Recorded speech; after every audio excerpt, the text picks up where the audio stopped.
রাজ্যের মানুষের আর্থিক উন্নয়ন হয়েছে, তাই ত্রিপুরায় পুজোর সংখ্যা বৃদ্ধি পেয়েছে। একই সাথে নীতি আয়োগে ত্রিপুরাকে ফ্রন্ট রানার স্টেট হিসেবে ঘোষণা করার কথাও জানিয়েছেন মুখ্যমন্ত্রী।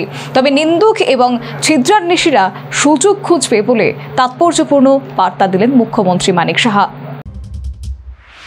রাজ্যে শারদ উৎসব দুর্গাপুজোর রেশ কিন্তু এখনো কাটেনি। দুর্গাপুজো, কোজাগরী লক্ষ্মী পুজো এবং দীপাবলি উৎসব শেষে এখন চলছে শারদ সম্মান ও বিভিন্ন পুরস্কার বিতরণের অনুষ্ঠান।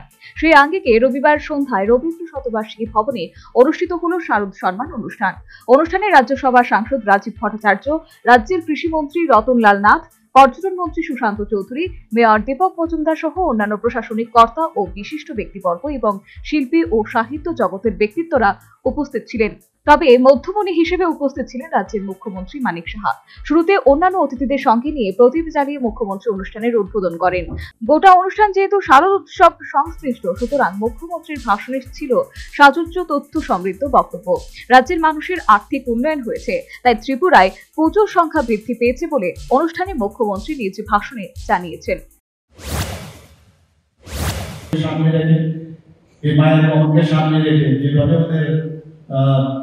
আমাদের ত্রিপুরা রাজ্যের যে কালচার, কৃষি সংস্কৃতি, সেটাকে কিন্তু অনেকাংশে ডেভেলপ হয়েছে এবং আর্থিকভাবেও এই ধরনের অনুষ্ঠান যখন হয় বা দুর্গাপূজার যখন ব্যবস্থা হয়, এতে করে সব দিকে দোকানদার থেকে আরম্ভ করে সাধারণ মানুষ থেকে আরম্ভ করে সবার কিন্তু আর্থিকভাবে যদি উন্নত হয়, আর্থসামাজিক উন্নয়ন হয়, সাংস্কৃতিক উন্নয়ন হয়, সব দিকে হয়।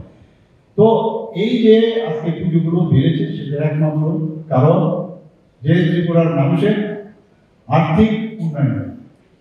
একটু আগে আমাদের বন্ধন ব্যাংকের চেয়ারম্যান মহোদয় বলছিলেন ত্রিপুরাতে, আমি এটাকে আবার রিপিট করছি, ত্রিপুরা নীতি আয়োগ অলরেডি ডিক্লেয়ার করেছে যে Tripura state front runner state হিসেবে ডিক্লেয়ার করেছে।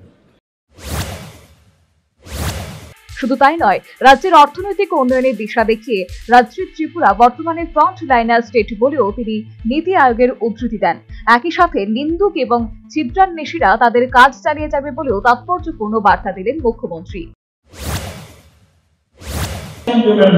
এখন আমাদের পার ক্যাপিটা ইনকাম যদি আপনারা দেখেন, সেকেন্ড হাইয়েস্ট ত্রিপুরা। আমাদের জিএসটির কথা যদি বলেন, সেখানে আমাদের নর্থ ইস্টার্ন ইউনিয়নের সেকেন্ড হাইয়েস্ট। প্রতিদিন আমরা ত্রিপুরা ন্যাশনাল লেভেলে, সেটা আমাদের বিভিন্ন যে ডিপার্টমেন্টের মিনিস্টার মহোদয়রা আছেন, সব ডিপার্টমেন্টে, এমন কোনো ডিপার্টমেন্ট নেই যে ডিপার্টমেন্টে ন্যাশনাল লেভেলে আমাদের পরিচালিত করা হচ্ছে।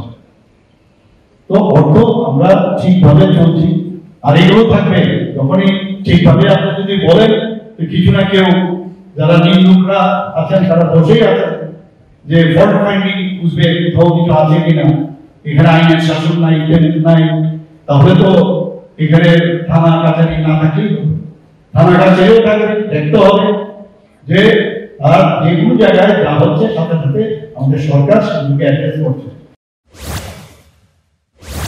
রাজ্যে এই বছর রাজধানী আগরতলা সহ বিভিন্ন মহকুমায় যে হারে কার্নিভাল আয়োজন করা হয়েছে, মুখ্যমন্ত্রী তারও প্রশংসা করেন।